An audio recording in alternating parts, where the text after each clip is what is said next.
누가복음 22장 누가복음 22장 54절에서 62절 말씀을 봉독해 드리겠습니다. 예수를 잡아 끌고 대제사장의 집으로 들어갈새 베드로가 멀찍이 따라가니라. 사람들이 뜰 가운데 불을 피우고 함께 앉았는지라. 베드로가 그 가운데 앉았더니 한 여종이 베드로의 불빛을 향하여 앉은 것을 보고 주목하여 이르되 이 사람도 그와 함께 있었느니라 하니, 베드로가 부인하여 이르되 이 여자여 내가 그를 알지 못하노라 하더라. 조금 후에 다른 사람이 보고 이르되 너도 그 도당이라 하거늘 베드로가 이르되 이 사람아 나는 아니로다 하더라.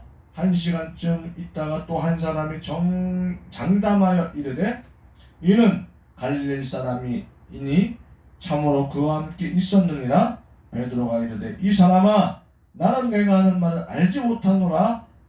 아직 말하고 있을 때에 닭이 곧 울더라. 주께서 돌이켜 베드로를 보시니 베드로가 주의 말씀 곧 오늘 밤 닭 울기 전에 내가 3번 나를 부인하리라 하심이 생각나서 밖에 나가서 심히 통곡하니라. 아멘.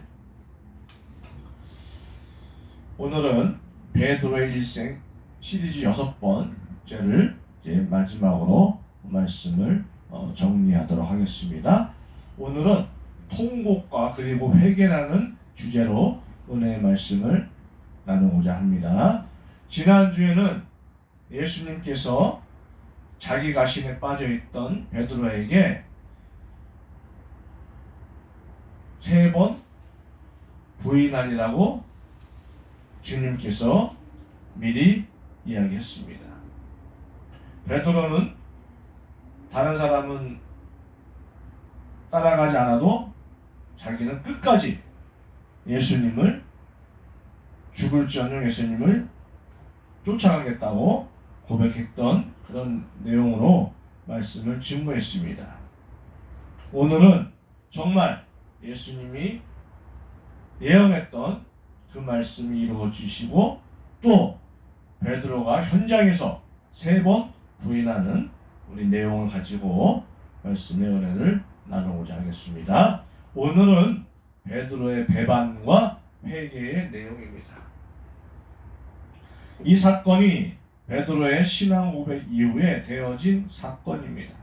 놀라운 신앙 고백을 했어도 자기 교만에 빠지면 얼마든지 넘어질 수 있음을 보여주는 말씀입니다. 예수님께서 고난당하시고 죽으실 것을 말씀하시자 베드로는 주님이 어디를 가시든지 죽음의 길도 가기를 각오하였다고 절대 예수님을 배반하는 일은 없을 거라고 호언장담을 했습니다. 하지만 작은 여자의 아이 앞에서 3번이나 예수님을 모른다고 3번째는 아예 저주까지 하며 부인했습니다. 이것이 인간의 약함이에요. 연약함입니다. 지금도 우리가 주의 말씀대로 살겠습니다. 주의 말씀에 순종하여 우리가 살아가겠습니다. 고백을 하지만 실제 세상 밖에 나가면 우리는 넘어지고 맙니다. 약속했던 말씀을 지키지 못합니다. 왜? 나약한 죄인이기 때문입니다. 우리는 과신할 수가 없어요. 왜? 죄인이기 때문입니다. 사실을 인정하고 고백해야 된다는 것입니다. 부족할 때는 부족하고 연약할 때는 연약하다고 주님께 고백해야 됩니다. 호언장담하면 안 돼요. 본문 55절 60절의 내용입니다. 실수라고 하기에는 너무나 컸습니다. 희한한 것은 배반자였던 베드로가 9일 초대 예루살렘 교회의 기둥이 되었다는 사실입니다. 그리고 많은 기적을 행하며 십자가 복음을 전하다가 순교까지 했습니다. 예수님 편에서 생각해도 베드로 편에서 생각해도 놀랍습니다. 어떻게 예수님은 그런 배반자를 계속 수제자로 인정하셨단 말인가? 또 베드로가 철저히 실패한 사람인데 어떻게 위대한 사람으로 재개할 수 있었을까요? 그 이유가 본문 62절에 기록되어 있습니다. 62절 볼까요? 밖에 나가서 심히 통곡하니라. 아멘. 심히 통곡했다는 말은 무슨 말이에요? 회개했다는 거예요. 눈물로써 회개했다는 것입니다. 바로 위대한 회개입니다. 이것이 한마디로 정리하면 회개했다는 것입니다. 예수님은 회개하는 사람을 얼마든지 용서하시고 받아주십니다. 기독교 신앙은 회개로부터 시작하고 회개를 반복함으로 신앙이 성숙해집니다. 그런 점에서 신앙생활에서 회개의 중요성은 아무리 강조해도 지나침이 없습니다. 여러분도 마찬가지. 여러분이 하나님의 자녀라고 하지만 사실 하나님의 자녀로 살아가지 못할 때가 많잖아요. 그죠? 약속의 말씀을 따라서 살지 못할 때가 대부분입니다. 그럴 때 어떻게 해요? 용서를 구하는 것입니다. 주님 앞에 나가서 회개를 구하는 것입니다. 그때 예수님께서 만나주시는 거예요. 예수님께서 어루만져 주시는 겁니다. 그렇다면 회개란 무엇인가? 어떻게 할 수 있는가? 회개의 결과가 무엇인가를 아는 것은 너무나 중요합니다. 첫 번째, 회개의 의미입니다. 베드로가 통곡한 것은 단순히 눈물만 흘린 것이 아닙니다. 전 인격적인 변화로 나가는 참된 회개였습니다. 회개라는 말은 신구약 성경 도초에서 등장합니다. 구약 히브리어는 슈브, 신약 헬라어로는 메타노이아라는 단어로 표현되어 있습니다. 두 단어 모두 방향 전환을 의미합니다. 터닝 포인트. 전환해야 됩니다. 죄악의 길에서 돌아서서 하나님께로 돌아오는 것을 의미합니다. 이것은 단순한 후회와 전혀 다른 겁니다. 후회는 죄악의 길을 가다가 그냥 속상해하고 슬퍼하는 것으로 그칩니다. 이 두 가지의 차이를 분명하게 보여주는 것이 베드로와 가룟 유다의 비교입니다. 베드로는 진정한 회개를 통해 죄에서 돌이켜 예수님께 돌아왔습니다. 반면에 가룟 유다는 예수님이 체포된 후 후회와 죄책감에 시달렸지만 예수님께 돌아오지 못하고 자살하고 말았습니다. 이렇게 비교해보면 회개와 후회는 하늘 땅 차이입니다. 베드로는 진정한 회개를 통해 새 사람이 되어 위대한 일꾼으로 쓰임받았지만 가룟 유다는 영원히 멸망받고 말았다는 사실입니다.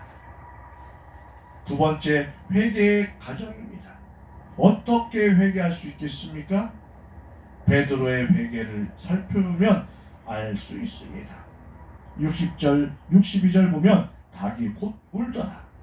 주께서 돌이켜 베드로를 보시니 베드로가 주의 말씀 곧 오늘 닭 울기 전에 내가 3번 나를 부인하리라 하심이 생각나서 밖에 나가서 심히 통곡하니라. 여기에 몇 가지 중요한 내용이 나옵니다. 닭 울음소리, 예수님의 시선, 베드로의 눈물과 고백입니다. 닭 울음소리, 말씀입니다. 닭 울음소리는 곧 예수님의 말씀입니다. 왜냐하면 그 소리를 듣고 주님의 말씀을 생각했기 때문입니다. 그 말씀이 죄를 깨닫게 한 겁니다.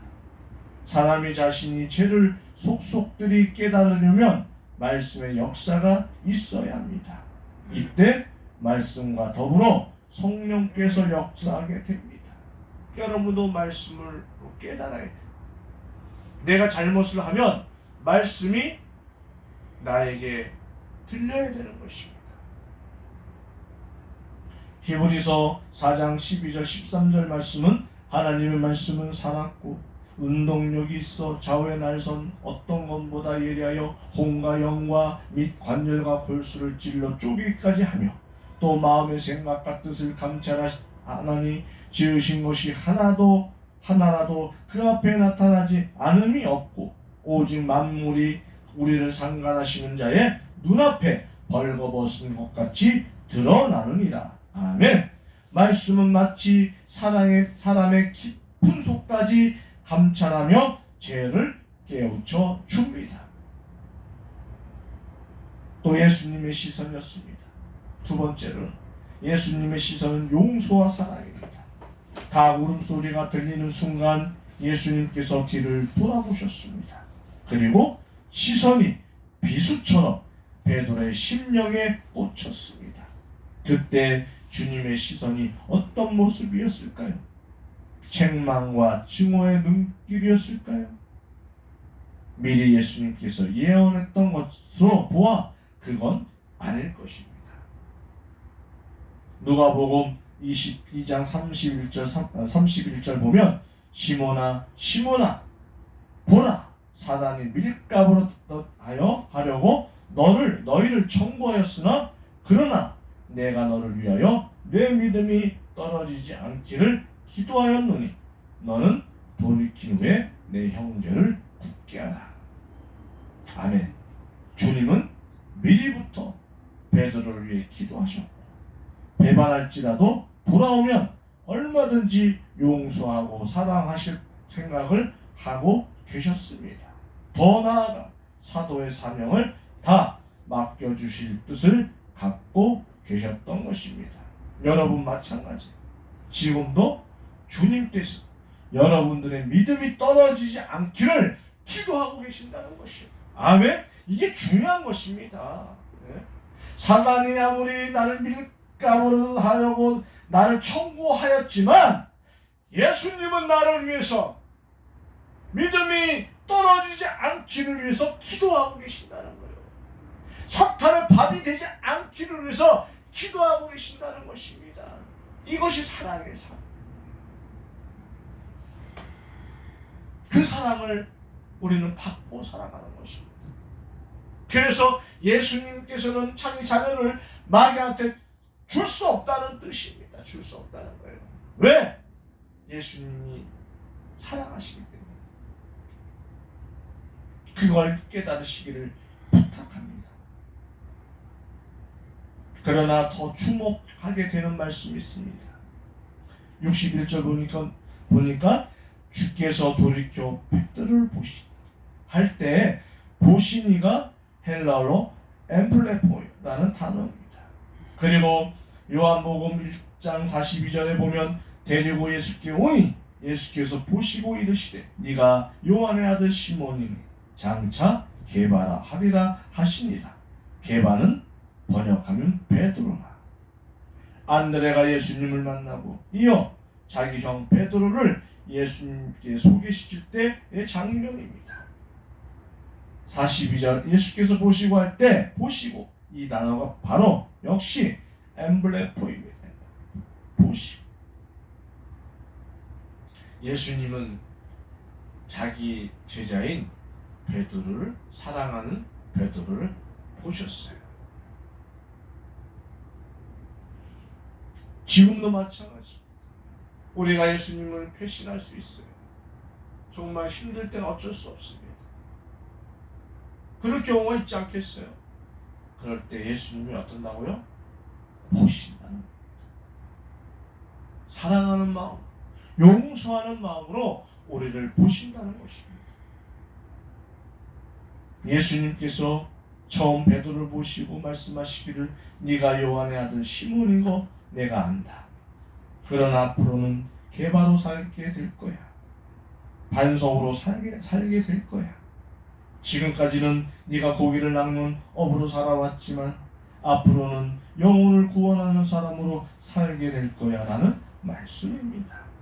그런 선언을 하시면서 베드로를 보신 예수님의 눈빛은 어떤 눈빛이었을까요?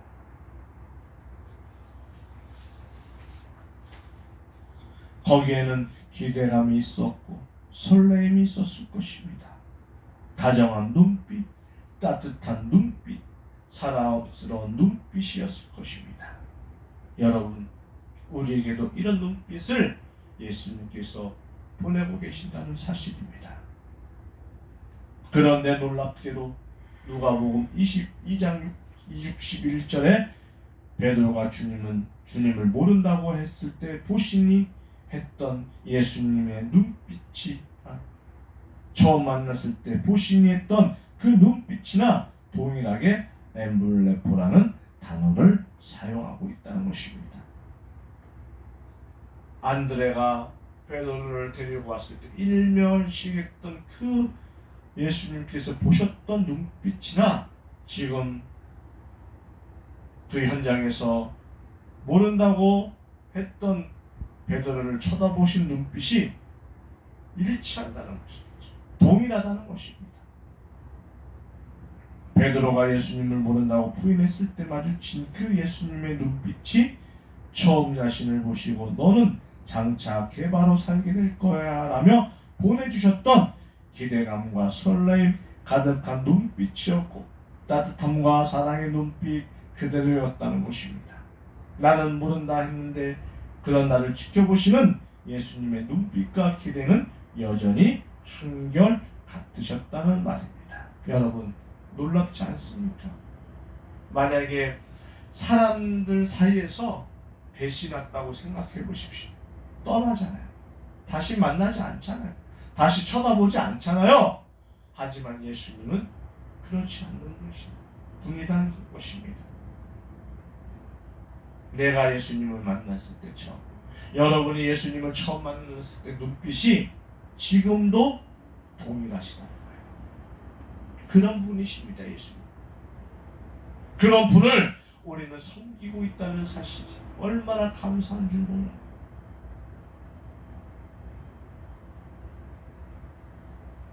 내가 실패하고 주저앉아 어찌할 바 모를 때 도대체 하나님 계시기는 한 거야 라며 한숨 쉴 때에도 나를 보시는 그 눈빛은 한결 같으십니다. 내가 너를 잘한다. 내가 너를 사랑한다. 바로 그 눈빛이었던 것입니다. 베드로는 여기에 마음이 무너졌고 예수님께서 네가 나를 3번 모른다 할 것이다 라는 말씀이 생각난 것보다 더 가슴이 무너지고 눈물 짓겠던 것은 실패한 자신을 향한 한결같은 사랑의 눈빛 때문이었습니다. 그 주님의 그 눈빛은 바로 우리를 향한 눈빛이기도 합니다. 아멘. 세 번째는 베드로의 고백과 변화입니다. 통곡과 회개입니다. 베드로는 닭 울음소리와 예수님의 시선에 담긴 말씀과 사랑의 큼한 눈물이 왈칵 쏟아지고 말았습니다. 그래서 차마 그곳에 머물지도 못하고 밖으로 뛰쳐나간 겁니다. 실컷 목을 놓아 통곡하며 울었습니다. 그리고 결단하고 새롭게 변화됩니다. 그래서 다시 예수님을 따르게 되었습니다. 물론 이후에 예수님의 부활과 성령 강림을 체험하면서 더욱 더 변하게 되고 견고한 신앙으로 세워지게 됩니다. 우리도 마찬가지. 베드로처럼 늘 넘어지고 쓰러집니다. 때로는 세상의 유혹 앞에 넘어지고 때로는 세상의 고난 앞에 굴복해 버립니다. 주님을 배반하고 하나님의 마음을 아프게 해드릴 때가 많습니다. 그러나 문제는 그 다음입니다. 여러분, 이 말씀을 잘 음미해 보십시오. 사람이 죄를 지어서 망하는 게 아니다. 회개하지 않아서 망하는 것이다. 만일 죄를 지으면 멸망한다면 저도 여러분도 모두 다 이미 멸망했을 것입니다. 우리는 다 죄인입니다. 십자가 대속을 믿음으로 제사함 받았지만 여전히 죄성을 안고 있습니다. 죄사함을 받았다는 것은 죄책에서 해방됐다는 것을 의미하는 것이지 죄성에서 완전히 벗어났다는 것은 아닙니다. 우리에게는 죄의 간성이 남아 있어서 옛사람의 모습이 불쑥불쑥 나옵니다. 이때 중요한 것은 속히 깨닫고 회개하는 것입니다. 그러면 우리 신앙이 새로워지고 더 성숙해질 수 있습니다. 이를 위해 우리는 늘 영적으로 깨어 신앙생활을 해야 됩니다. 그럴 때 영적으로 민감하고 작은 죄나 실수라고 즉시 깨닫고 돌아서게 되는 것입니다. 이를 위해 말씀을 묵상하고 기도함으로 성령 안에 있어야 합니다. 날마다 주님의 십자가 사랑을 바라봐야 합니다. 그러면 혹시 어긋난 길을 가더라도 금세 회개함으로써 회복하고 더 좋은 신앙으로 발돋움하게 됩니다. 그러므로 모쪼록 깨어있는 신앙으로 작은 실수나 죄도 용납지 마시고 늘 회개함으로 실패 아닌 승리의 삶을 살아가는 저와 여러분이 되시기를 간절히 축원합니다. 아멘. 기도하겠습니다.